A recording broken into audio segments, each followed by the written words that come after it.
ആ മാഷേ എന്നാ പരിപാടി? ആ ഇവിടെ RCBന്റെ സാധനം വാങ്ങാൻ വേണ്ടിയാന്നാടാ. ഷോപ്പ് കൂട്ടി ചെയ്യണമെന്നുണ്ടല്ലോ. അവരിന്ന് ലീവാ മാഷേ. ഓ അതെയാ. എല്ലാ മാഷേ ഇതാ മുഖത്തിന്റെ കോലോ, മുഖം വൃത്തിയാക്കി എടുക്കണ്ടേ? എടാ മുഖത്തിന്റെ സൗന്ദര്യത്തിൽ എന്തിരിക്കുന്നു, മനസ്സിന്റെ സൗന്ദര്യത്തിലല്ലേ കാര്യം. എന്നാ പിന്നെ മാഷ് കറക്റ്റ് സ്ഥലത്ത് തന്നെ എത്തിയത്. മാഷിന്റെ മനസ്സിന്റെ സൗന്ദര്യം പോലെ തന്നെ മുഖത്തിന്റെ സൗന്ദര്യം ഞാനാക്കിയത്. അങ്ങനെയുണ്ടാ? ആന്ന് കാണണല്ല. വാ മാഷേ കേറി.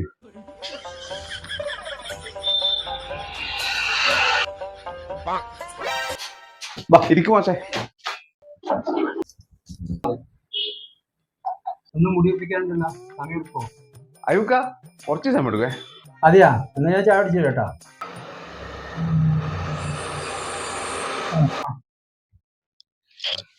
മാഷേ മനസ്സിന് പ്രായം കുറവല്ലേ?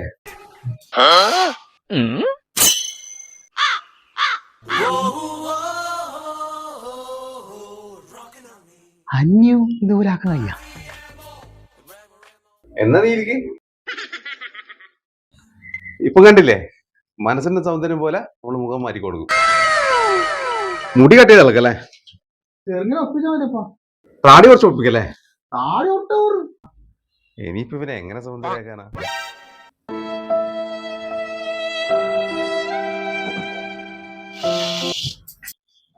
ഈ എന്ത് ചോദിച്ചൊരു മെനയാന്നല്ലേ പഠിച്ചോനെ. ഇതെന്നാടിങ്ങനെ? നീയല്ലേ പറഞ്ഞ മനസ്സിന്റെ സൗന്ദര്യം പോലെ മോത്താക്കി തരുന്നു. മനസ്സിന് സൗന്ദര്യത്തെ എനക്ക് എന്ത് ചെയ്യാൻ പറ്റും?